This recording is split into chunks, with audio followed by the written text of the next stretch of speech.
You are listening. You are listening. You're listening to Not Elsewhere. Not Elsewhere. Elsewhere Classified. All right, everybody, welcome to the Not Elsewhere Classified podcast. Today I have my hat on. Welcome everybody again. Today in the podcast we are continuing my conversation with Sean Weiss, who is the host of the podcast, The Compliance Guy Podcast. If this is your first time watching or listening to this podcast, welcome. Over 70% of our listeners listen to this podcast on their iPhone, so please make sure you go to Apple Podcast and leave our show a 5-star rating review. Please make sure to also check out our podcast on YouTube, the Not Elsewhere Classified podcast on YouTube. So far we have about over 100 subscribers, so I do want to thank you guys for that. If you're interested in our Facebook groups, you can go to medicalcodinggeek.com, and from there you could find the list of groups, including our new group, the CEU Hit List, where every month I share free CEUs for AAPC and AHIMA from around the internet, and I release it in one list, so that's great. You could check us out on social media, including Facebook and Instagram, at MED Coding Geek or at NEC Podcast. And of course, you can find me, Brian Cui. My last name is spelled C-U-I on LinkedIn. So today in the podcast, again, we have Sean Weiss, and what we go over in this part 2 of this episode. If you haven't listened or watched part 1, I highly suggest you watch or listen to that, because it goes over his career journey into healthcare regulatory compliance. But in this episode, we really go into continuing the conversation of how he started this podcast, what he did differently compared to how I started my podcast, in where he actually had the tools and the people ready to do it, which gave him great numbers. So we'll talk about that. We'll talk about the 80 plus platforms. I was very interested in that. We talk about how he got started, the Coffee, Compliance, and Chuckleheads, which is a different podcast that he created. Then we talk about his involvement with the National Society of Certified Healthcare Business Consultants. We finish up by talking about, based on what he has done in his career, how ourselves as professionals need to expand from outside of what we're doing. And I think that's very important to professionals, but it was also very important to me, because without the NSC, HBC, and Laura Newtbar, this podcast episode would not have happened. So anyways, without further ado, here's part 2 of my conversation with Sean Weiss. Enjoy. But you know what? I get it, right? Because my company is very professional. It's a 62-year-old company with incredible history, and I got to be mindful of that. And I said to my wife, well, unfortunately, people are watching, but fortunately, they're watching and they're listening. And So today I was told that they ordered me like a rainbow of different polo shirts and button-down shirts and pullovers and this kind of. And I said, okay, I'm cool. I'm cool with not wearing the t-shirts. I'm good with that. I said, but what about the hat? I'm like, come on, can I keep the hat? And so that's still being negotiated right now, but I think the end answer is going to be the hat's got to go too. Well, let's see. Watch. Do a couple episodes without the hat, and then with the polos, and watch the metrics, right? And so if the metrics don't improve, the hat must come back on. You need to change your clothes and watch those metrics come back up. Because I think what podcasts do is, just take down all the formalities. I think that's what you did with the Compliance Guy podcast, is you took out all the formalities. You're not in a court of law. You're just talking. There's no formality. There is no script. You have to just go with the flow and have a conversation. it's not a webinar. It's I not a know. session, you know? And so But you those are know, things. Brian, it's so crazy. The first episode that I did was with Jean Marie Loria, and I had no hat on and no t-shirt, Mhm. and the freaking numbers were off the chart. Were they? Now, I think it's because of her. I don't think it had anything to do with me. But yeah, a lot of people were commenting, hey, looking good. Lost the hat. I was like, oh man, this is not going to bode well for my argument. But you know what? Here's the thing: is as long as people are happy with the content, they're That's happy important. with the quality of the guests. Mhm. That's what matters most to me. I'll wear a monkey suit if I have to be able to do the podcast and get people good stuff. And you know,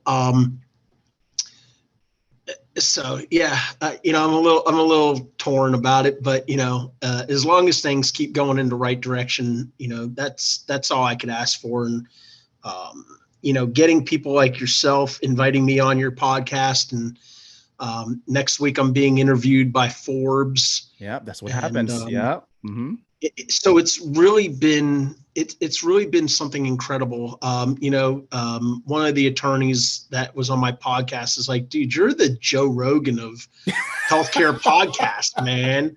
Like, what are you talking about? He's like, dude, the hat, the t-shirts, the tattoos, you know, mixed martial arts and all. I was like, come on, man. You know, you're giving my employer more ammunition to use against me for why I can't dress this way.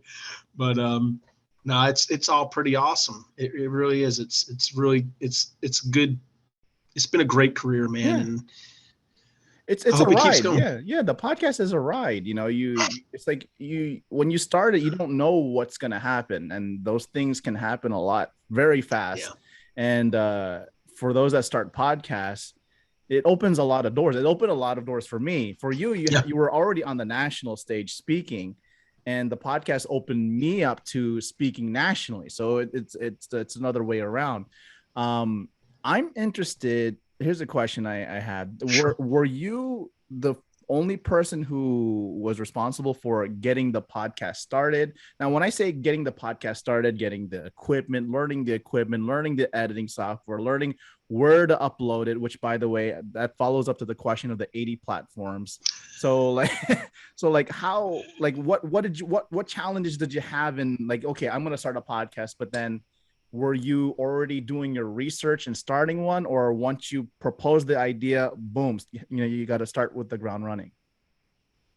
The latter. I proposed this whole grandiose thing. I mean, I wrote out a business plan. I projected numbers, which I was way off on my projections. But you know, the truth is, I didn't know anything about podcasting, honest to God. When I pitched it, you know, and fortunately, this is the thing that's so great about my company. If you take your time and you present something to the partners, that's well thought out, that has purpose, and they can see your vision. And even as a partner, I have to present to my board of directors, right? Because it's company capital, it's company resources. They'll get behind you and they'll support you, and they want to see you succeed. And that's what's so amazing about this group. Mm-hmm. And we encourage all of our employees to be creative, to find your passion and do what makes you happy and makes the company a few bucks. But the truth is, I didn't know anything about podcasting. I didn't know anything about equipment. I didn't know anything about, podcast platforms, who to use. I made a few mistakes out of the gate, you know, where I was like, okay, I overspent on some stuff, and, you know, I got things that I probably should have researched a little better. Like I got a USB, microphone, but I went with a Shure because I knew the name, right? You know, I didn't realize that, if you're going to use a USB microphone, you got to have OBS on your computer. Oh, geez, don't even mention OBS to me. I know, it was a nightmare. So yeah, the podcast was my brainchild. The branding was my brainchild. But I'm fortunate that I have a marketing director and a marketing department, and Nice. they took my stick figure drawings and they actually turned it into something that was cool. And then and here's one of the marketing director actually came to my defense the other day with the whole hat thing. Mhm. And she was like, listen, we have put this out there this is who this guy is. We can't change it, man, because That's if what we I'm do, saying. we're going to lose things. So they're going to keep all the branding with the hat and all that stuff, but I just can't wear a hat on the show. Oh. So, but I have, we have a technical guy and, our IT director, his name's Jerry Jackson. And, he does, podcasts, on IT stuff. And he was like, man, I'll work with you. I'll help you figure some of this stuff out. And, so he really got, he got me inspired. Like I said, I look for people to inspire me. Good. And Jerry inspired me. And, he was like, look, man, and he was so passionate about soundboards and, what kind of headphones to get and what microphone you should use and this and what camera do you need and how many angles do you want it at? And so I know, so he inspired me and I was like, oh my God, I'm like the most non-technical IT person you'll ever meet. But you know what? I did my research. I started finding people in the industry who I could, reach out to. And I was like, look, I am a mental midget with this stuff. Can you help me? And I was like, in return for your help, I'll promote your service on my podcast, That's and that's what I did. And, I got with this guy who all he does is brand podcasts. And he's like, listen, man, you can do Apple and you can do RSS and Spotify and Twitch or, Wait a second. Your podcast is on Amazon. Twitch? Yeah. Wow. That's my understanding.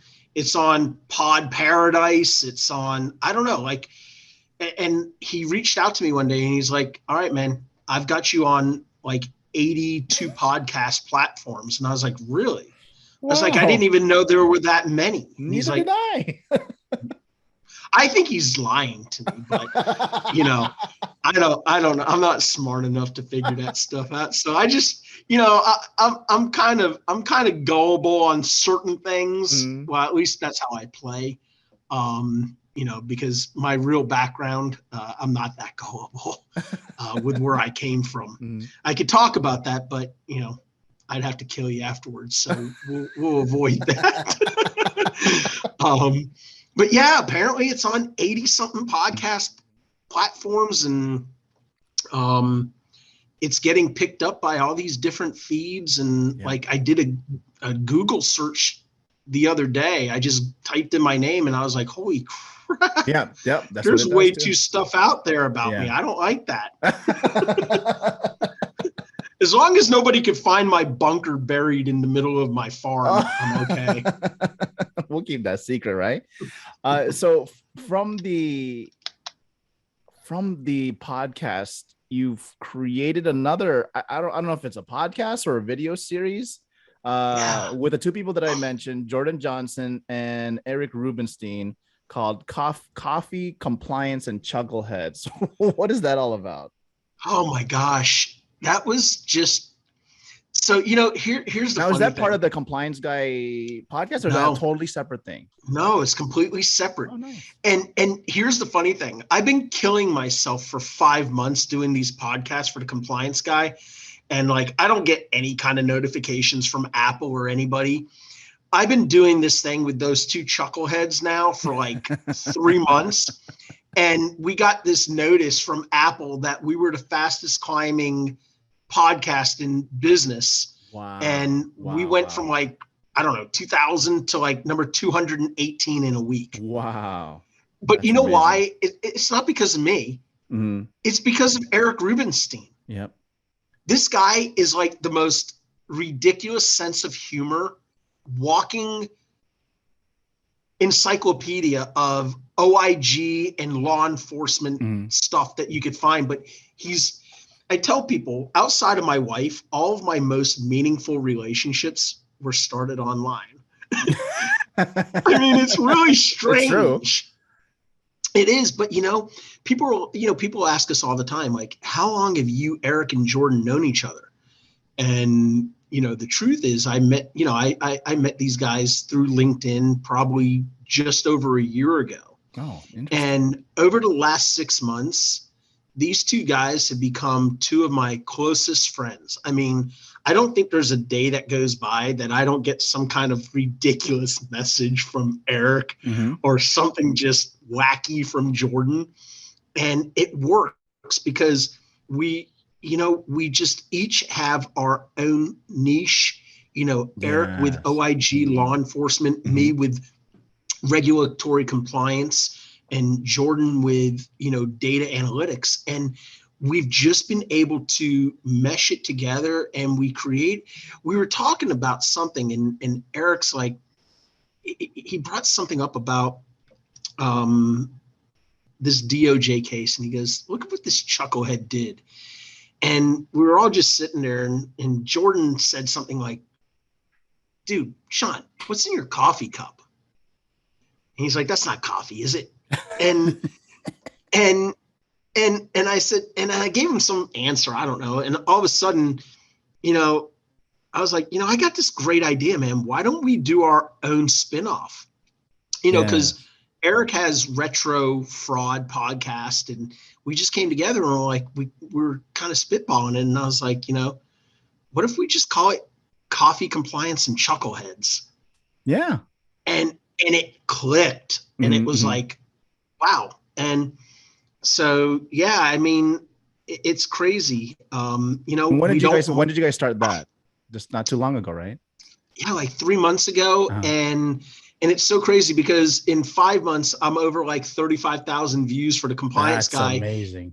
And in 3 months, we're over 28,000 views for Coffee Compliance and Chocolate. And I was like, oh my God, this is ridiculous. But I don't know. There's this secret sauce there, and it's just, I don't know. I just get really happy talking about doing stuff that makes other people happy, I guess. I mean, ride the wave. That's all you got to say. Yeah, I don't know if they're happy or if they're just like, we're going to tune in to hear what these idiots say this time.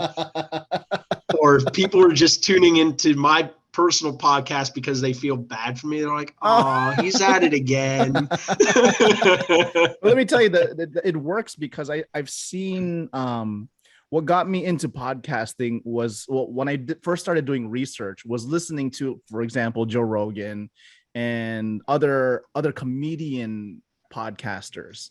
And so what you're seeing now is that each of them have their own individual podcast, but now you're seeing comedians coming together and creating their own podcasts. Yeah. And it works well because when more than one professional or more than one podcaster gets together, it becomes more like an Avengers type of movie situation. And that's a great analogy. Yeah, they want to watch it. They want to see how. I think it's versus, I guess a comparison is somebody doing a solo podcast, which is good, versus having a panel all the time. And I think when that panel goes back and forth, for example, there's another podcast. I think Alan Frady is going to be part of your panel, right? Alan, what a cool guy. Yeah. So he has he came to me and he says, oh, what do you think about this branding for infotainment? And I'm going to start a podcast called Coder versus CDI where I argue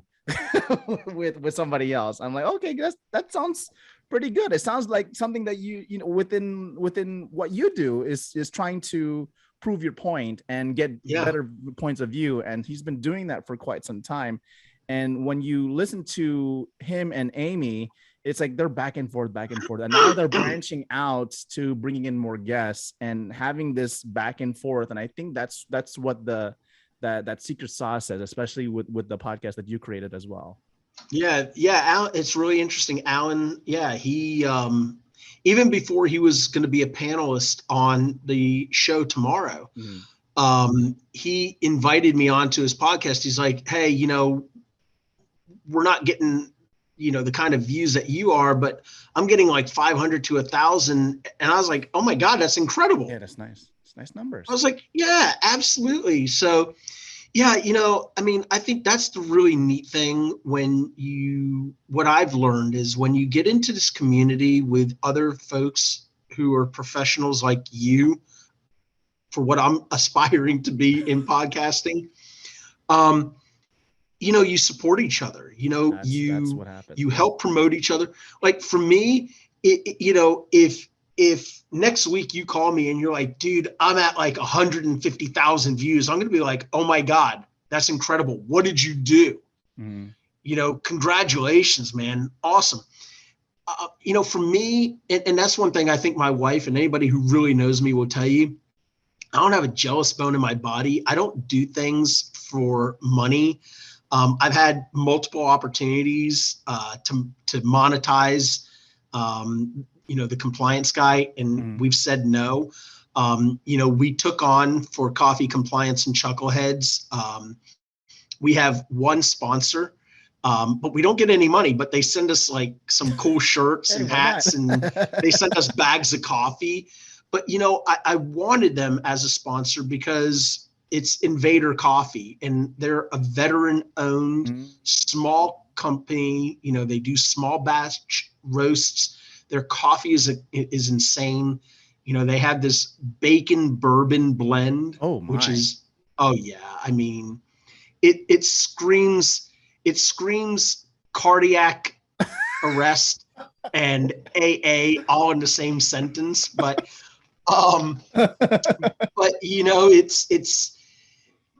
that's the, there's no monetization for it.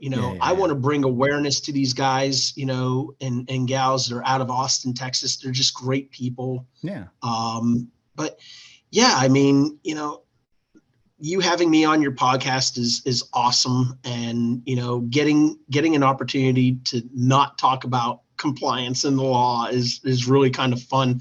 I'm stumbling a little bit, because I'm not really good at talking about myself, but yeah, because when I reached out to you, you're like, what's the topic? I'm like, yeah, that's usually the response I get. I'm like, well, it's gonna be you, and it's not gonna be anything that any formal. I just want to get to know more about you. That's the idea. I was more nervous doing this podcast than Really? I am. Yeah, honestly, because again, I'm not good at talking about myself. I want to hope and believe that I'm a modest and humble individual. I know there's some folks out there that don't care for me.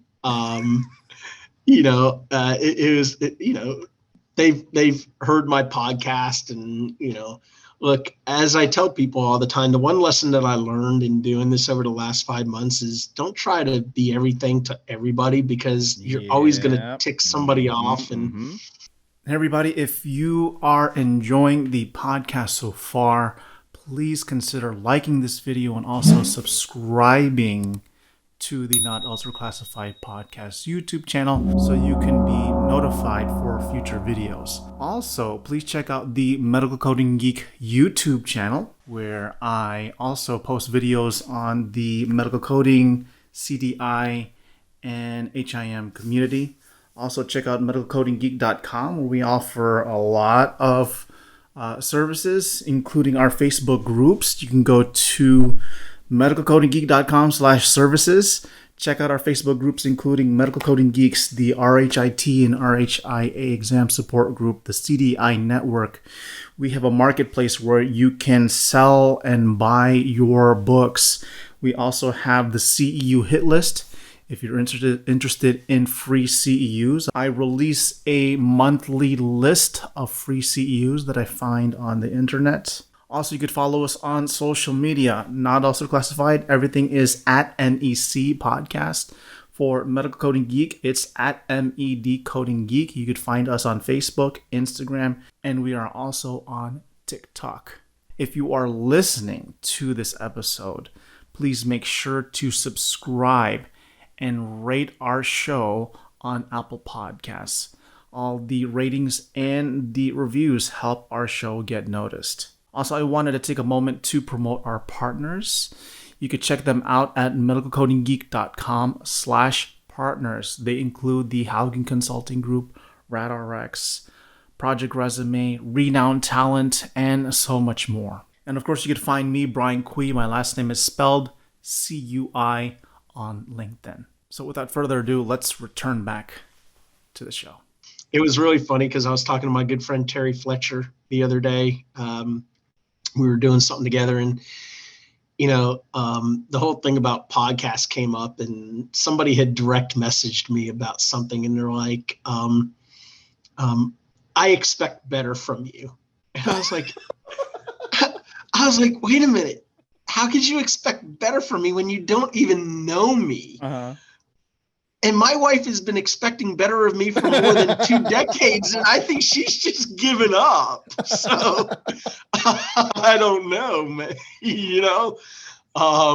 But that's what I try to tell people. I'm like, look, I'm not a talking head. I'm not going to give you sound bites. I'm not going to, if that's what you're looking for, watch MSNBC or Fox News or CNN, because that's just not me. I spent 10 years of my career working with members of Congress, both in the upper and lower chambers. If you want to ask me what goes on, in those arenas, I'm happy to discuss those things. I'm going to give you the facts. I'm not going to give you conjecture. I'm not that creative to make stuff up. I'm a fact-based person. Yeah. I think that's the name of the game, especially when you put yourself out there. At first, I was afraid when I created Medical Coding Geek, which to me I created just to harness a community, right? And I had no initial intention to make money, right? There was never a business platform. Somebody asked me, like, I was on a live podcast, and she says, well, Medical Coding Geek is not a registered business. I said, it's not a business. I never intended it to be. I just created because I have a passion and I want to harness the community.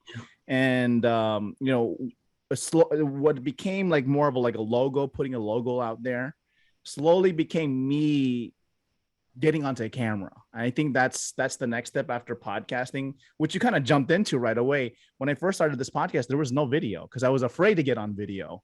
And I did it all wrong. I did it all backwards. I was like, heck, if I'm going to do this, man, just shoot the daggum video and let's put this thing out there, and it's like they say in the South, I done did it. But you're right.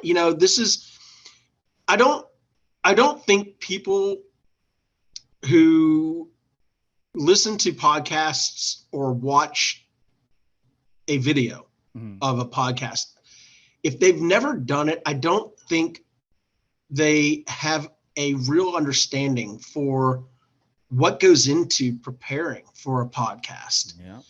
Because this is not easy. I am interviewing people who are way, way smarter than me. I am engaging in things that I have enough information in my head to be dangerous about, but I'm engaging with prosecutors, former prosecutors, white collar defense, criminal, experts, data gurus, law enforcement people. I mean, you've got to be so prepared. I mean, even doing something like tonight, this podcast, I had to prepare mentally. Really? Well, I did, because I was like, oh my God, what the heck am I going to talk about if I'm not talking about compliance and the law? But you had to spend time researching who I was, listening to prior podcasts or watching prior podcasts or asking questions of other people who we have a mutual connection to. So it wasn't like you just got to come into this thing and be like, all right, start talking. Actually, it only took me 30 minutes.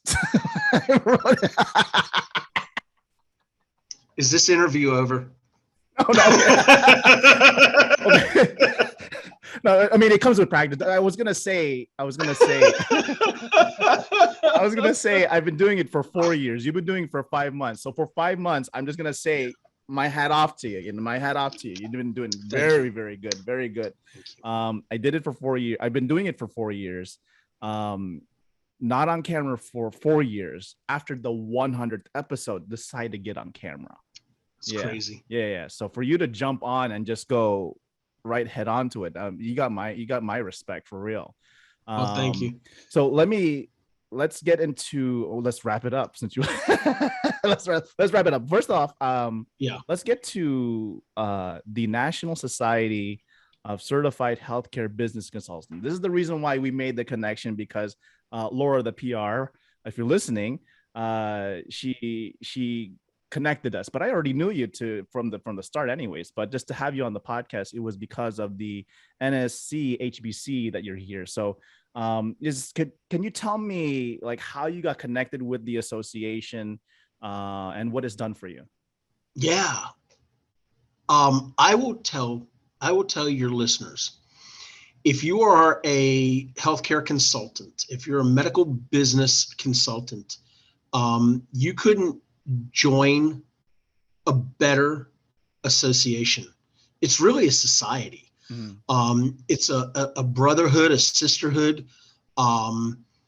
So Doctors Management was one of the original members of the society back in the day when it first started up. And every consultant, every employee of DM back in the day who was out consulting with hospitals and physician practices was a member. And it just kept growing and growing. And when I came to the company, I was introduced through our former CEO, Paul King, who's now the chairman of the board of our organization. And he's like, Sean, this is a wonderful organization. They offer a ton, and, get involved. And I was like, okay. And, I joined, and almost immediately I was hooked. People like Amanda Wesh, who's a world-class attorney from Brennan, Manna, and Diamond, is part of the association, and she gives a ton of legal guidance and opinions, and just every society or every association wants to brag about their listserv. Okay. I'm a member of more organizations than I have hair left on my head because of my credentials. But I will tell you, none of them compare, and I mean this sincerely, and I get nothing out of saying this. There is no association that has a listserv like NSC HBC's. None. The sharing of information, this society is made up of CPAs, of CEOs, CFOs of unbelievable healthcare organizations. There are physicians that are part of this organization, the consultants, the David Zetters of the world, the Marine U's, the depth of available information is unbelievable. During the pandemic, my only source that I went to for the HHS grants, for the PPE loans, or the PHE loans, I should say, not the PPE, the PHE loans, to get understanding of what was going on in different states with Governor Task Force. Where were we with, were we at phase 1, phase 2, phase 3? How were things progressing? Information that was being pushed out on a daily basis. The caliber of people that were reading and disseminating and sharing this information was like nothing I've ever experienced in my life. But beyond that, the annual meetings, when you go, it's like you're amongst your family. I mean, the compassion that people have for each other, the respect that people have for each other in this association is unlike anything I've ever experienced. And if I was told by my company tomorrow that there was only one association that I could be a part of, I would choose NSC HBC every single day of the week and twice on Sundays. Very nice. Very nice. Honestly. Yeah. What intrigues me is, at least for my podcast, it's always been, I guess, a core set of associations: AHIMA, AAPC, ACDIS, and when Laura reached out to me, and I'm like, initially at first, I'll tell you the truth. Initially at first, I'm like, what is this society? And then it took a couple emails. Laura, I hope you're listening to this. It took a couple emails of her being very persistent, and I'm telling you the truth. I get emails from people asking me to have certain people as guests on my podcast. Some of them, I'm like, why would you? This doesn't fit with my genre, or with what I've been talking about lately. Right. But it wasn't until a couple emails later that I'm like starting to think, well, the title of the podcast is called Not Elsewhere Classified, and the premise of NEC is just thinking outside the box. And so I'm like, okay, well, this would be a great opportunity to have, outside of my core. I mean, we have to preach what the podcast is all about, and bring in another association and maybe open my eyes a little bit. And with you having here, it just opens my eyes. Like, you can't just be a coder. You just can't be health information management. You have and based upon what you've told me, you have the ability to expand and go wherever you want to go. And based upon what you've told me, is like, these opportunities come your way, you go in that direction, and you're just like weaving your way through and finding the right people, or the people coming to you in some instances. And that's where you are right now. That's why I said, don't let your CPC define who you are or where you're going. Good. But yeah, I agree with you. And I think it was a good decision to expand beyond, to be able to capture other aspects, because even though, like, when I think about what you're doing with the Coding Geek podcast, right?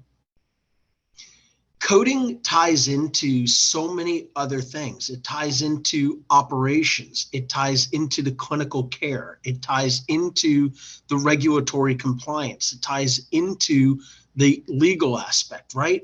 So coding, for me, I look at coding as sort of like the glue that holds all of these other aspects together. Because bad coding leads to law enforcement and regulatory deficiencies, legal issues, deficiencies in clinical care of patients, operational disasters, financial losses in your revenue cycle. So I think I think Laura should get a good pat on the back for saying, hey, think about the opportunity to be able to look beyond, talking about modifier 25 and, the insurance companies focusing on that, or the modifier 59, or, some other aspects of coding for otolaryngology or orthopedics, and start looking at how coding ties everything in healthcare together. And I think, not that you needed the help with it, because your podcasts are doing incredibly well, but I think you're going to start to appeal to another group of healthcare professionals that in the past may have looked at it and said, yeah, that's great, I have coders, they'll listen to his podcast. But now you're expanding into these other, aspects, and you're going to start to get people going, I need to pay attention to what Brian Quee is doing, because this is important. I agree. I think that's what's going to happen. Is like, I've been thinking about, I don't want to do coding. I just don't want to do clinical documentation integrity.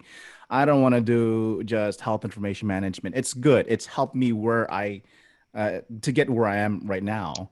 And I think it's time to take what I know and just like bring yourself on, bring other people on, bring healthcare. I think that's the idea, is to eventually take this podcast and just make it a healthcare podcast organically. You know, Yep. that's my goal.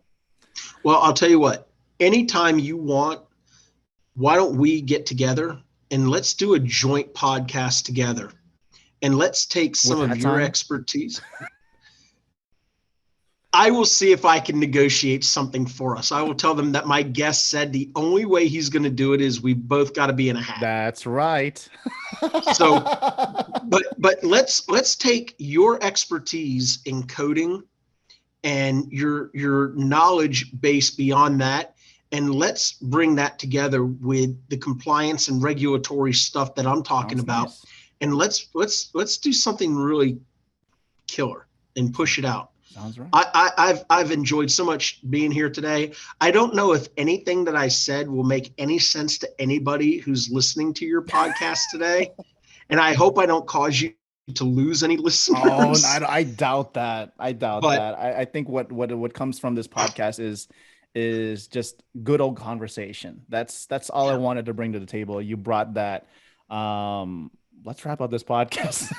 Yeah, We man. could talk I'm gonna on go forever. eat. I'm And I gonna know go your- eat my I know sesame your food chicken, is waiting. man. You need to warm that thing up. So let me break it down to two Yes, last please. questions. You got it. The first of the two last questions is, what does the future hold for you? I know you're here in Orlando for a conference, but what does the future look like for you and your podcast and everything else?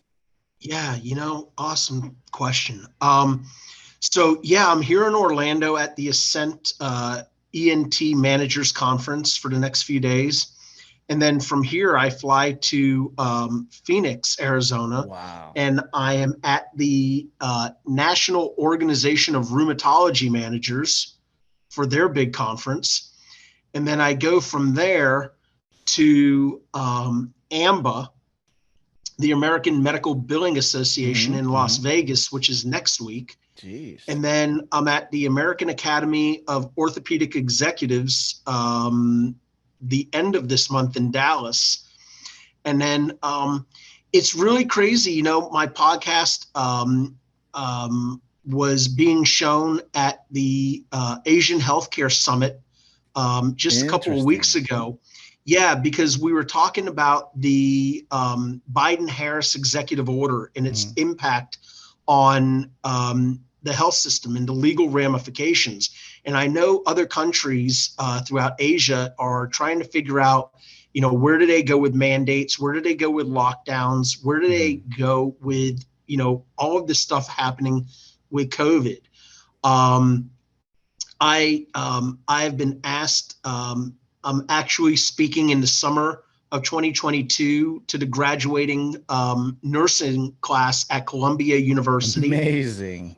And I've been asked to speak on behalf of an adjunct professor at Harvard in 2022 and at Marquette University. So yeah, it's just really fascinating. I could see you're like, why is this happening? Yeah. Yeah. I mean, I'm so grateful and I'm so appreciative. And I hope people truly understand that I love what I do. I wouldn't trade what I do for one moment of doing something else or making more money or anything like that. I genuinely love it. And yeah, but I scratch my head because, like I said, I'm a good old boy from South Georgia in a ball cap. And, there's a lot of incredible things that are being offered to me and opportunities. And I think, the young aspiring people in our industry should look at that and say, well, if this guy could do it, I know I sure can, because I know I'm smarter than him. But no, the truth is, I honestly believe that, hard work and perseverance is what it takes to get ahead in any industry, irrespective of where you're at. So that was one final question. You said you had two. What's your last one? One more. I think you've been mentioning a lot of advice. But if you could wrap up this episode with one word of advice, how would you do that?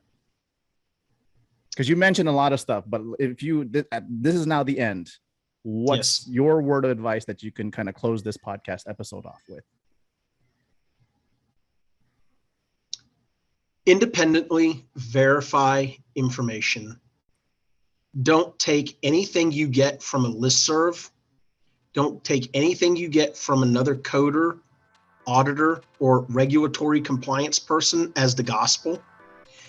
Do your own independent research, verify it, and that way you'll never look foolish when you give somebody an answer to a question that you got the answer from somebody else without verifying it. Because if you're wrong, not good. So there you have it. That completes my interview with Sean Weiss. Sean, thank you for being on the podcast. As you can already see and hear, he's funny, he's modest, he's humble. It was such a great conversation. You could tell, at least in the video part, that I was smiling a lot because it was really a great conversation. Anyways, again, check him out on the Compliance Guy podcast. Check him out on the Coffee Compliance and Chuckleheads. And also, I do want to thank Laura Newtbar for setting up this conversation and interview podcast episode. Again, you can check out the National Society of Certified Healthcare Business Consultants by going to nschbc.org. medicalcodinggeek.com